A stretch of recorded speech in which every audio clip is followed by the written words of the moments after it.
Ողջույն բոլորին, Արփինե Հակոբյան ջան, պատասխանում եմ քո չելենջին եւ ցույց եմ տալիս ինչ կա իմ պայուսակում։ Ինչ եմ ես առօրյայում պահում իմ պայուսակում։ Իմ ակնոցները,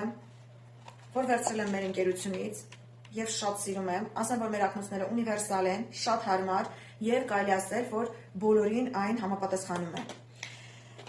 Ինձ մոտ կա իմ օծանելիքը ամենօրյա, մեր նոր բույրերից է, Շամելեսը, նոր է դուրս եկել այս բույրը, ես շատ այն հավանում եմ, շատ երկար մնացող բույր է, չնայած որ իմ ֆավորիտ օծանելիքը դա Յուդաշկին Գոլդն է, բայց առօրյայում չեմ սիրում այն ցանել, առօրյայում օգտագործում եմ այլ օծանելիքներ եւ փորձում եմ տարբեր օծանելիքներ, սա շատ հավանում եմ։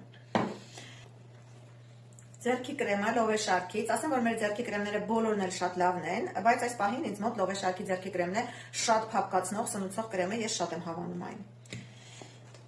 Մշտական իմ պայուսակում առկա է մեր կուշոնը, շատ եմ սիրում մեր կուշոնները, ասեմ, որ իրենք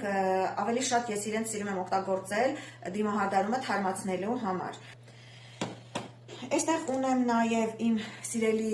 շրթներքների շարքից երկու շրթներք, որ երկուսն էլ մշտական պահում եմ պայուսակում։ Շատ սիրում եմ այս շրթներքները, երկու գույնն էլ շատ եմ սիրում, հիմա տեսեք, կարող եմ նաև ասել ձեզ արտիկուլները, սա մեկ գույնը, սա երկրորդը,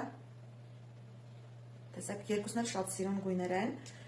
ասեմ իրենք անփայլ են, շատ փափուկ եւ ամբողջ օրը պահպանվում են շուրթերի վրա եւ այս մատիտը ընդգծելու համար, որ էլի շատ փափուկ եւ շատ լավն է։ Եվ իմ պայուսակում ունեմ փոքրիկ այս կամպակտ անձրևանոցը, որը մշտական պահում եմ իմ պայուսակում եւ տարվա այս եղանակին նամանավանդ այն ինձ շատ պետք է գալիս, ինչքան էլ պայուսակս լինի փոքր, այս փոքրիկ հարմար չափերով անձրևանոցը միշտ իմ պայուսակում է։ Այսքանը սիրելիներս։ Եվ ուզում եմ այս չելենջը փոխանցել մեր թիմի ավագ լիդեր Աննա Կարապետյանին։ Աննա ջան, սիրով կսպասեմ քո տեսանյութին։